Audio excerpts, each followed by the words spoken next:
noite, tudo bem, companheiros e companheiras? Eh, Essa é a primeira live, né, uma pré-estreia aí de um programa do Núcleo Palestina, do PT de São Paulo. Eu sou Natália Araújo, nós estamos em 17 de junho de 2025. O tema de hoje é o Irã.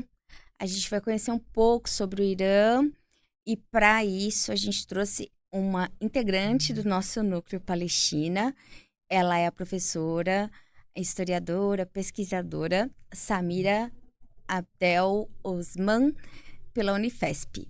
E ela veio aqui para esclarecer algumas coisas para a gente, algumas diferenças, para a gente não sair replicando, às vezes, coisas que a gente vê na mídia tradicional.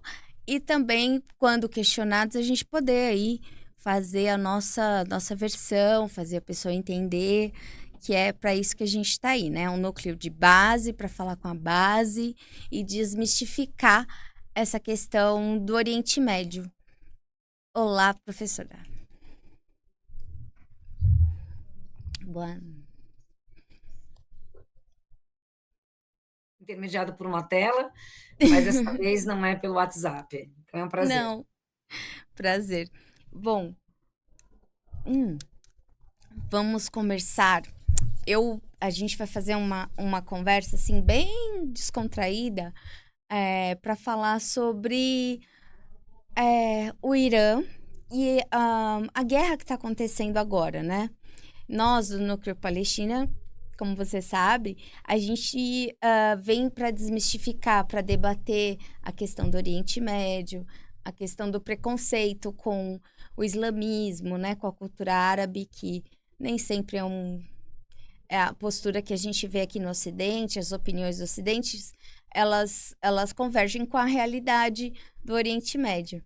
Então, para tudo isso, eu gostaria que você se apresentasse e a gente vai começar a falar sobre o Irã um pouquinho. Bom, eu sou, como a Natália me apresentou, sou professora de História da Ásia da Unifesp. Eu tenho trabalhado com essas questões relacionadas ao Oriente Médio, ao mundo árabe e as questões da imigração aqui no Brasil. No meu programa de curso da universidade, eu sempre falo isso, né? Eu estou na universidade há 15 anos e o tema tanto do Irã quanto da Palestina e demais países da região do Oriente Médio fazem parte da minha disciplina. E talvez a questão essencial para mim seja isso, né, assim como esse trabalho de base, né, do núcleo, que é desmistificar, pensar numa outra visão não hegemônica sobre o Oriente Médio, é o que eu também faço em sala de aula, né. Eu formo professores, de história, alunos que vão pesquisar esse tema, né, e às vezes a gente tem que partir exatamente daquilo que a gente conhece, que é uma visão muitas vezes enviesada do Oriente Médio, né, para tentar não dizer, não estou dizendo aqui uma verdade, né, mas, tentar trazer outras formas a gente olhar este Oriente Médio, entender o Oriente Médio por si, né, não através dessas lentes ocidentais, que muitas vezes já vêm com vários filtros quando a gente fala deste mundo. Tá certo. Professora, vamos começar assim. O Irã, dizem que todo mundo coloca na mesma panela, né? O Oriente Médio. Aí eles falam, são todos os árabes, são todos terroristas, são todos. É aquela panela do filme do Rambo. Rambo luta contra o Oriente Médio. Não é essa a É isso, primeira versão que a gente tem na cabeça? exatamente. Aí eu queria perguntar, na questão do Irã, é um povo diferente, né? Um povo do Oriente Médio, mas é diferente um pouquinho. Você pode falar um pouco pra gente? Bom, primeiro, Natália, até o termo Oriente Médio, eu estou usando aqui o Oriente Médio, Sim. mas é por falta de termo melhor. Eu sempre discuto isso, né, essas divisões do mundo entre Oriente e Ocidente, essa denominação do que a gente chama de Oriente Médio, né, como ela vem carregada de uma série de preconceitos, né, porque ao dizer Oriente Médio, a gente já coloca isso numa perspectiva, é um lugar que está sempre em guerra, as pessoas estão ali sempre em conflito, é um conflito que nunca se resolve e assim por diante. Então, acho que isso é Sim. uma questão importante, né, da gente denominar. É claro que hoje a gente pensa em falar nas denominações ao leste, o leste asiático, a parte ocidental da Ásia. Isso fica muito fácil a gente olhar se a gente tem um mapa, né? Mas às vezes a gente não tem um mapa e não tem um mapa na cabeça. Então, dizer Oriente Médio é um termo genérico, é um termo A gente carregado. tem um mapa. Vocês têm um mapa, então ótimo. Mas é um termo carregado de, né, de questões complicadas também. Então, às vezes, a gente acaba usando o termo sabendo que ele vem carregado, né, de visões já preconcebidas. O que eu posso dizer desse Oriente Médio, e aí eu acho que tem que pensar num conceito muito mais estendido geograficamente, porque se a gente olhar o mapa e falar, o que é o Oriente Médio? O Oriente Médio corresponderia ao que são hoje, né, o Líbano, a Síria, a Palestina, o Irã, o Iraque, chegando até ali a região da Turquia. Mas quando a gente pensa no Oriente Médio, uma perspectiva histórica, a gente junta até o norte da África, porque a gente está falando dos países árabes também, que fazem parte desse conjunto. Então, o Oriente Médio, ou até o conceito de Oriente, não é só uma divisão pensando no critério, né, da divisão do Greenwich, né, o Oriente para um lado, o Ocidente para o outro. Então, até uma perspectiva cultural. Agora, quando a gente pensa o Oriente Médio, coloca o Irã no meio disso, né? Aí tem uma outra questão importante, porque o Irã, ele é um país do Oriente Médio, como você já tinha colocado um pouquinho aqui nos bastidores, ele não é um país árabe, ele é um país persa, majoritariamente persa, né? Também isso é importante, porque ele é persa, né? Mas existem outros grupos ali no Irã, que vivem no Irã, inclusive curdos, árabes e judeus, né? Só para citar alguns grupos que convivem ali. Agora, majoritariamente, ele é um país persa. Outra característica, o que significa dizer que é um país persa, né? Dizer persa não é árabe, como a Turquia também não é um país árabe, né? Mas o que eles têm em comum? Árabes, a Turquia e o Irã, por exemplo, é o fato de serem países muçulmanos, né? Então, a gente pode falar dos países que são árabes e majoritariamente muçulmanos. Então, a gente pode falar aqui do Egito, os países do Golfo, né? Pode falar do norte, basicamente todo o norte da África, né? Marrocos, a Tunísia, a Líbia. Então, eu estou dizendo que são países árabes e majoritariamente muçulmanos, né? Agora, no caso do Irã, eu estou dizendo que ele é o quê? Ele é um país persa, que não é árabe, mas é um país muçulmano. Mas tem outra diferença, por exemplo, se eu disser a Turquia eu vou dizer é um país que não é árabe, é turco, é uma outra etnia, fala uma língua diferente, fala o turco, né? E é muçulmana. O que difere e aproxima cada um? Os turcos são muçulmanos sunitas, assim como o norte da África, assim como os muçulmanos do Líbano, assim como os muçulmanos na Palestina, como os muçulmanos na Síria e assim por diante. Ou até os muçulmanos no Paquistão, que também são muçulmanos sunitas, mas também não são árabes.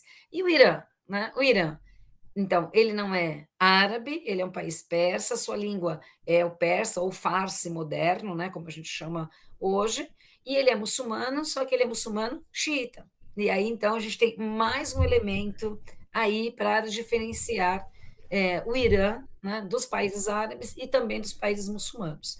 Quer dizer que só tem xiita no Irã? Não, tem xiita em outros lugares. Só que o Irã é majoritariamente o país onde a maior concentração de xiitas, junto com o Iraque, né?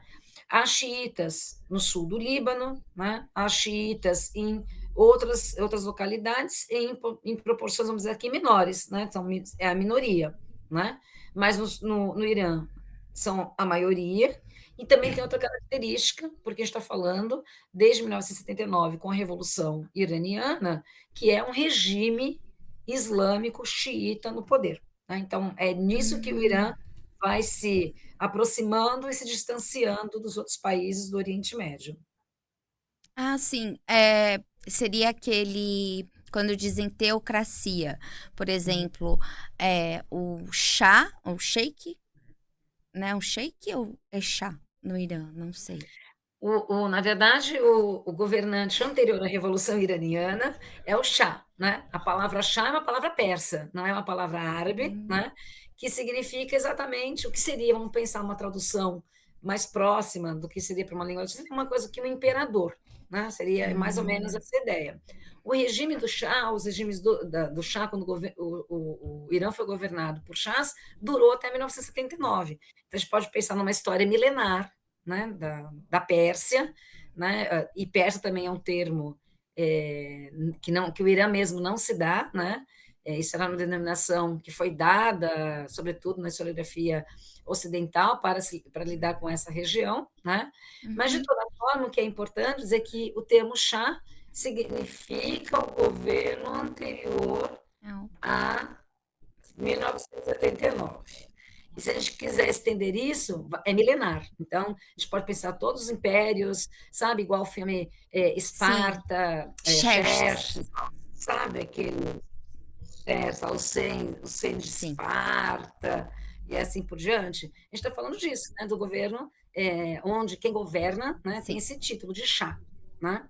Agora, o sheik é outro termo, né? Os sheiks são chefes tribais da Arábia, né? Da Arábia pré-islâmica. Mas ele Sim. também tem um sentido religioso, né? Então, quem é o sheik? O sheik é uma liderança religiosa hoje dentro das Árabe. mesquitas, por exemplo, né?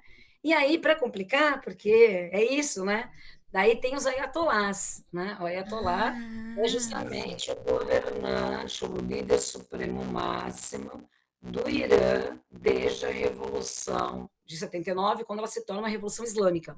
O que é uma Revolução Islâmica?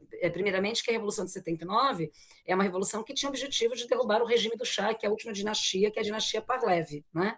E os ayatolás é um sentido quase de um líder religioso, de alguém que estudou muito, né, a religião. Então, é um título também, né? Além de ser uma liderança religiosa, é um título de alguém que conhece a religião e assim por diante. O que acontece no Irã? Tem uma revolução em curso, né, na década de 70, mas ela se efetiva em 79, né? E como forma uma república, né? E essa república, além de ser uma república, ela é uma república islâmica. Essa é a característica do Irã, né? Então fica isso, a gente chama isso de uma teocracia. Tem eleição no Irã, né? Tem eleição para presidente, para parlamento, etc, etc. Só que para ter eleição, para ter candidato, para se inscrever como candidato, etc, a ideia de que é uma liderança superior, né? E a liderança superior é o chamado líder supremo, que são os ayatolás. Na Revolução, o ayatollah Khomeini e, após a morte dele em 89, o ayatollah Khamenei, que é esse que está Uhum. agora no poder e que Israel disse que quer a cabeça, né? Que o Trump disse não vamos matar, mas se você não nos obedecer, pode ser que sim, enfim. Entendi. Então, nós temos um ayatollah que governa o Irã atualmente. Ele é um É, líder supremo, né? Vamos pensar, tem um presidente governando, mas há uma liderança do, acima do presidente.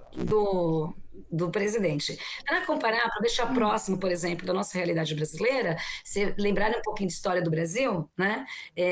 Quando a gente pensa lá, quando se institui a monarquia, o império no Brasil, tinha lá o tal do poder moderador, né? Que no final falava que tinha poder, era uma constituição, mas quem mandava no final era o imperador. Então esse poder moderador era que tinha esse poder. Então é mais ou menos isso. Tem uma república, tem eleição, etc. Mas a palavra final é desse líder supremo.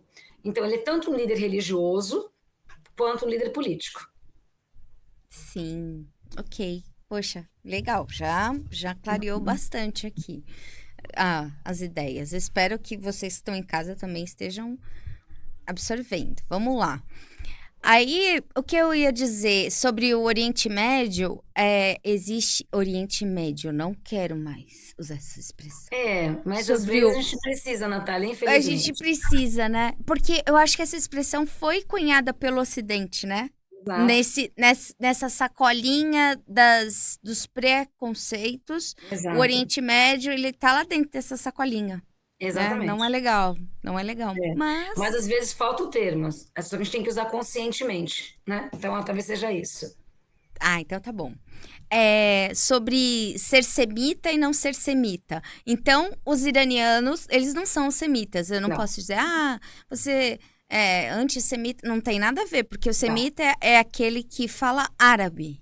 Então, Aramaico? exatamente, quando a gente está falando de semita, e aí essa é uma importante diferença, é uma questão, vamos pensar, de origem étnica, então envolve a questão da língua, da origem, da região, da cultura. Então, o Irã é persa, é outra Sim. língua, é outro ramo, né?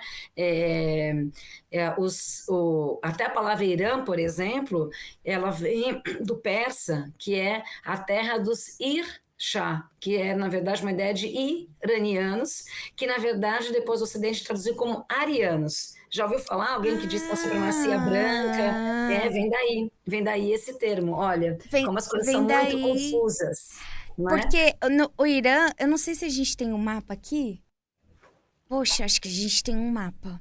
Ajuda muito, né? Oh, vai ajudar bastante. A gente vai se localizar aqui. E aí, então, só para pensar nessa ideia, né?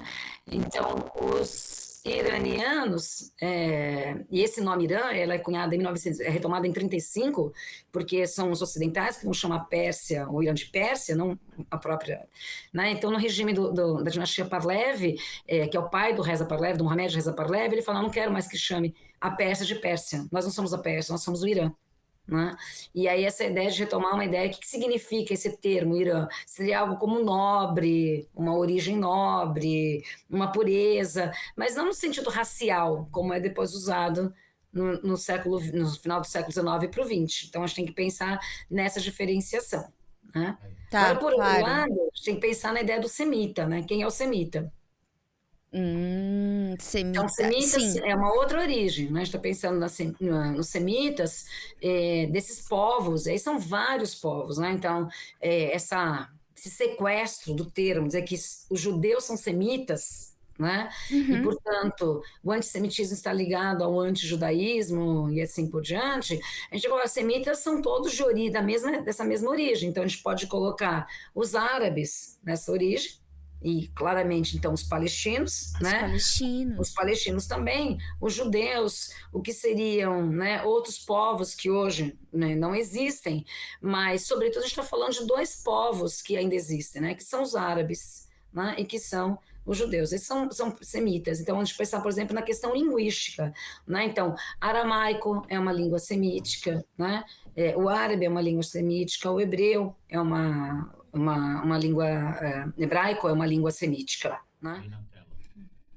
Por aí. Bom, aqui está, né, o O mapa aí mapa. desse nosso Isso. Oriente Médio, né? Isso, exatamente. Aí a gente tá aqui. Eu tinha falado pra você que eu tava dando uma olhada. Olha o Irã, ele faz uma fronteira aqui com os outros países que tem essa. Na Rússia, que já começam a ser com aquela coisa Isso. do ariano, né? Exatamente. Branco, do olho azul, Caucasiano, caucasiano e exatamente, tal. exatamente. Olha só, ele abrange todo um território bem diverso, né? Porque aqui Exato. ele já vai chegando perto ali na África, fazendo uma conexão e para cima Uhum. brancão, assim. É bem diferente, né? E Não dá pensa para também colocar no que saquinho, né? No mesmo é, saquinho. e se você pensar nessa vizinhança do Irã, o que a gente está chamando Uhum. de Afeganistão, também é uma criação moderna, né? Porque, em termos imperiais, o Irã abarcaria também o que é essa região aqui do Afeganistão.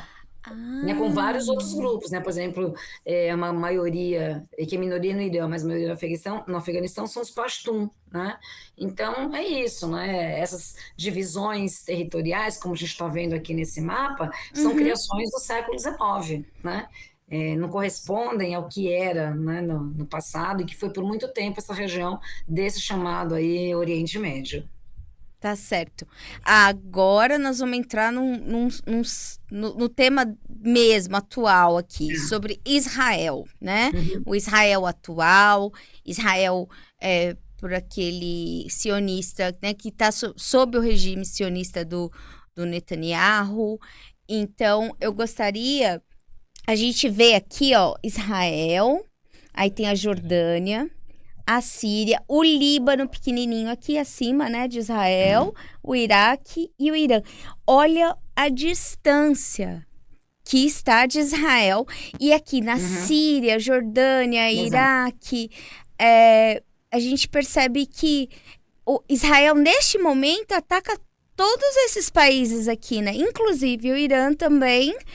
é, e a gente vê que existe aquela coisa de colonizar, né? Israel quer pegar toda essa terra e dizer que é deles. E por que que Israel faz isso? Qual que é o fundamento do...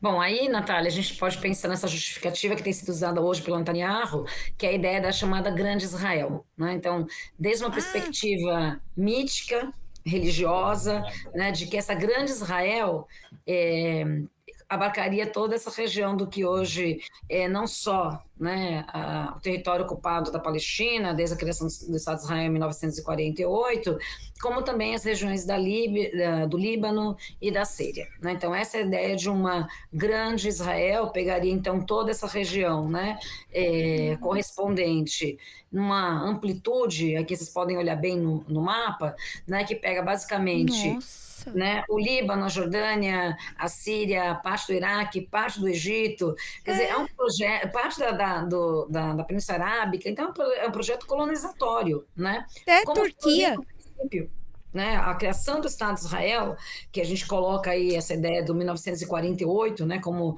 essa data, né? Mas ela é muito anterior a isso. Esse projeto, né, de uma criação de um Estado de Israel, não é assim, a gente só queria um paizinho para viver em paz. Nós que somos os perseguidos, que fomos os perseguidos, só queremos uma terra para viver em paz. Não. O projeto da criação do Estado de Israel ela antecede 1948. Já em 1897, o Herzl, que é o pai dessa Israel moderna, já está falando, né, dessa ideia de um projeto de uma Israel muito mais expandida, né? E na verdade, nessa ideia da compensação, né, do que foi o antissemitismo, a perseguição aos judeus na Europa, né, vem com essa ideia de construir esse lar nacional para os judeus na região da Palestina, né? Agora, a questão é o entendimento do que é a Palestina, né?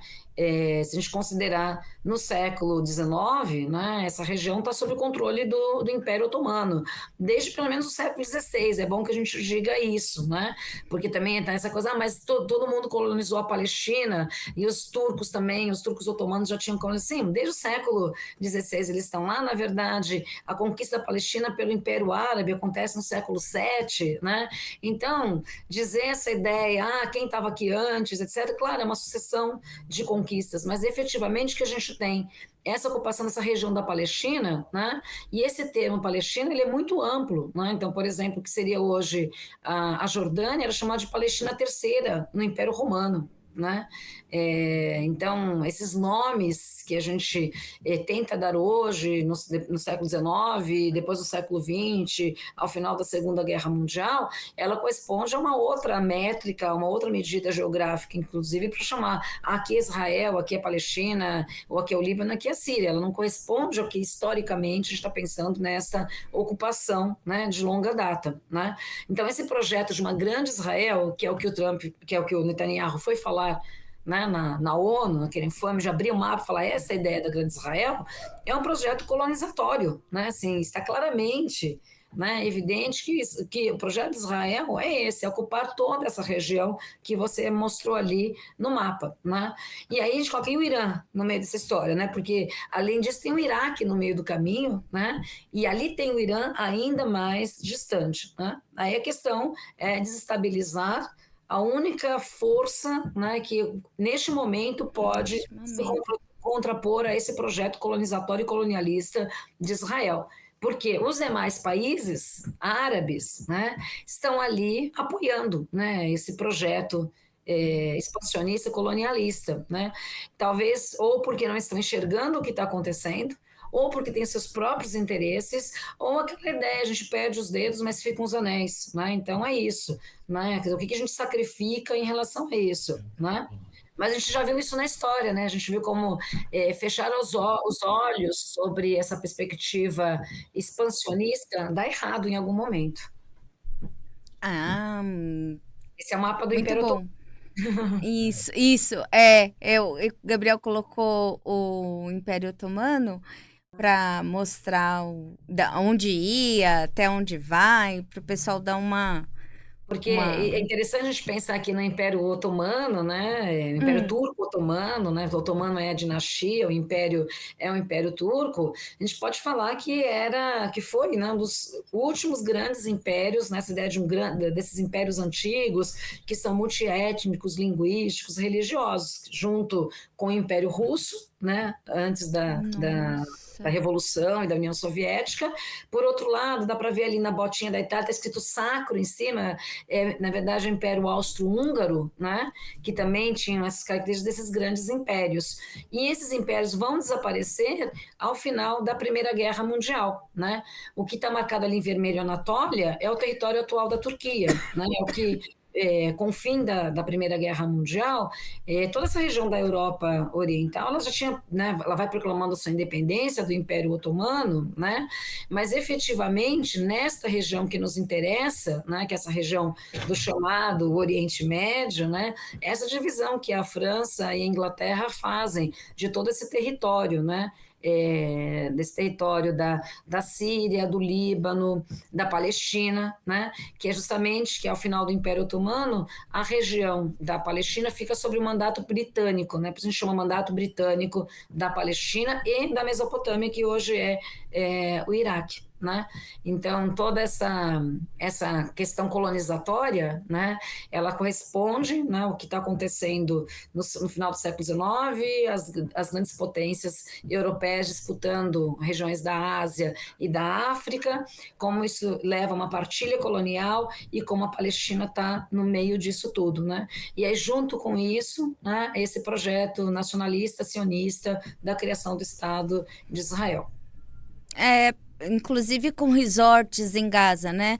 Acho que Exato. esse seria um motivo, aniquilar os palestinos, que está sendo feito com armas de, né, com bombas, com tudo e com fome, né? Matando crianças de fome.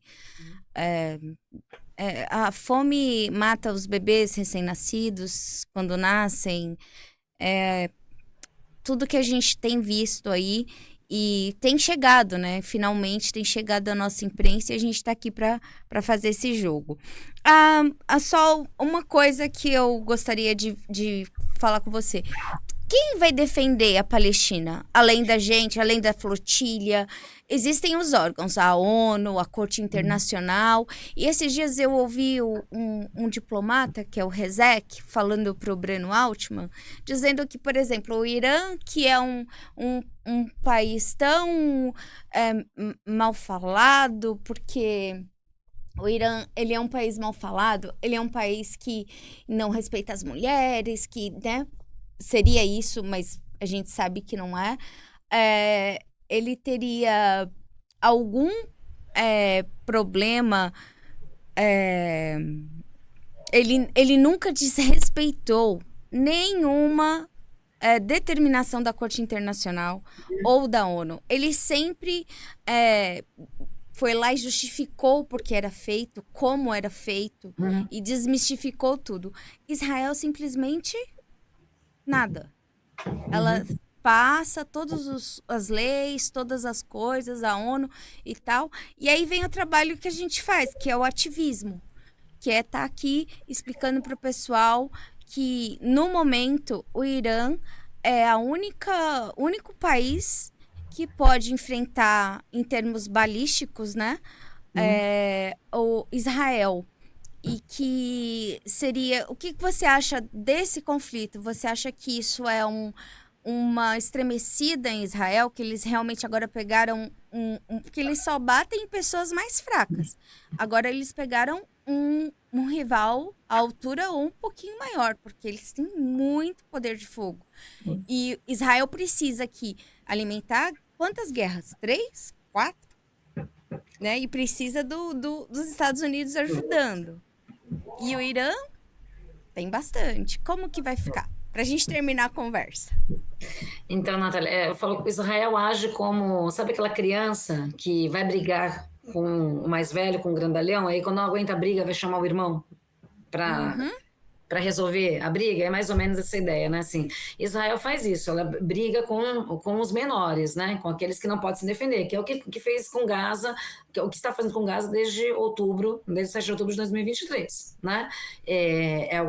A gente não pode chamar que é uma guerra ali, porque é um genocídio porque Gaza é uma terra sob ocupação, um campo de concentração a céu aberto, não tem exército, não tem como se defender e assim por diante. Então, o que Israel faz em Gaza não tem outro nome a não ser genocídio e extermínio, né? Não dá para dourar a pílula e dizer, não, isso não é, isso é. Né? Então, esse é um ponto. Então, Israel faz isso com Gaza. Depois, na sequência, Israel foi fazer isso com o Líbano, né? com o Hezbollah e assim por diante. E claro que a ideia de Israel era atacar o Hezbollah, porque isso ataca diretamente o Irã, porque o Hezbollah, eu falei sobre essa questão do xiismo, né? O Hezbollah é a parte xiita, representa a parte xiita do Líbano, né? O Líbano tem uma população ao sul do Líbano que é xiita. Então, essa aliança entre Irã e o Hezbollah, ela se dá na guerra civil do Líbano, há esse apoio e tem essa causa comum que é a questão da Palestina. Então, a Israel se volta para atacar o Líbano, né? Um Líbano que é dividido, que tem todas as outras questões dentro do país e assim por diante.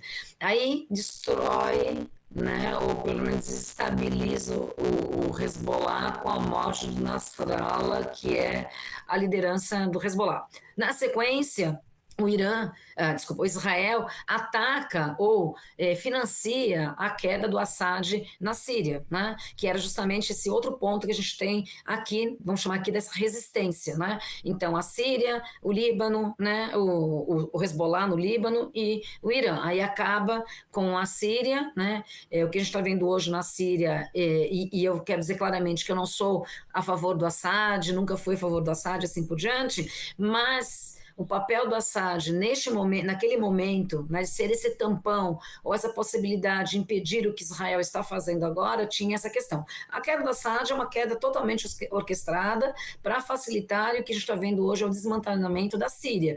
A Síria, em alguns anos, ela vai deixar de existir. Isso é claro, a Síria histórica, a Síria como conhecemos, ela não vai existir mais.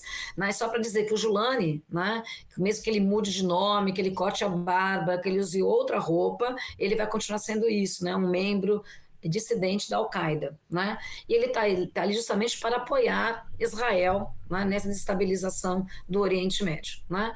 E, por outro lado, a gente tem essa última ponta que é o Irã, né? Aí você brigar com Hezbollah, você brigar com Hamas, você matar crianças e mulheres em Gaza, né? E desestabilizar um regime que já está ali, né, com seus dias contados, é fácil para Israel, né? Não precisa de muito, porque tem outras articulações. Mas aí, quando vai brigar com alguém maior, né? E a ideia de Israel era isso, a gente vai para a briga, a gente provoca a briga, a gente bota ali as nossas armas e tal, e depois a gente chama os Estados Unidos para nos defender, né? O problema é que esse irmão mais velho hoje não é confiável, porque o Trump não é confiável. Ele tanto pode dizer uma coisa hoje quanto dizer outra coisa amanhã. Né, o seu governo pode dizer X e ele fala Y, e assim por diante. Então, essa confiança e essa ideia de que estamos resguardados pelos Estados Unidos pode ser que seja um tiro que sai pela culatra. E outra questão central era a questão da reação, né? Porque, primeiramente, essa ideia que Israel estava atacando o Irã preventivamente porque o Irã tem armas nucleares, né? E ainda que tivesse, né, o que dá o direito para um país invadir ou atacar um país soberano, porque é isso que o Irã com justificativo. Você não pode ter armas nucleares porque você me ameaça, né? Então, se a gente pensar a distância, que a gente já mostrou no mapa, né? Se o Irã tivesse essa intenção de bombardear, jogar bomba atômica, Israel já teria feito, né? Não precisa esperar esse revide, né? E outra coisa também surpreendente, né, que seja exatamente essa, é a ideia de que Israel não está com essa bola toda, no sentido estamos bem protegidos. A ideia do domo de ferro se mostrou muito mais uma peneira de plástico, né, por isso que os mísseis têm chegado, né, têm chegado constantemente, né, e isso tem desestabilizado mais uma vez esta região, né? A gente tem visto a população, né, de Israel querendo cair fora, né? O próprio Netanyahu não estava no país quando os ataques começaram, né? E essa desestabilização que o Irã fez, lógico que o Irã está sendo bombardeado, tem sido atacado, mas você mesma disse, né? Na hora que atacam a TV estatal, né? A jornalista sai e depois ela volta, né? O que a mídia mostrou? Só que ela saiu. Olha, ela abandonou, mas não mostrou, ontem na Globo, né? Não mostrou que ela voltou e continuou o programa, né? Então, eu acho que essa ideia central, que me parece, é uma resistência que faz parte, na verdade, do que é a ideia de uma resistência islâmica, né? Então, a gente retoma para a questão da Revolução de 79 e essa ideia de um xiismo numa atuação política, né? Por isso que o xiismo ele surge e ele se constitui, e a partir de 79, uma ideia de um ativismo político, né?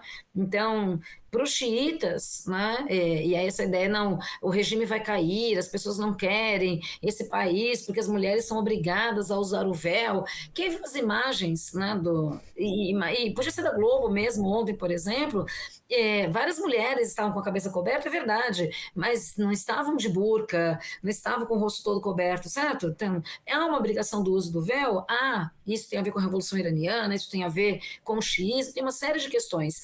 Mas essa ideia de que vamos salvar essas mulheres oprimidas, infelizes, que estão obrigadas a usar o véu, e aí, claro, a salvação do Ocidente, né? Porque é sempre esse discurso, o Ocidente que salva o Oriente. Foi assim que aconteceu no Iraque, foi assim que aconteceu no Afeganistão, né? Essas explicações que são sempre culturalistas e sempre a ideia, este é um povo oprimido, né?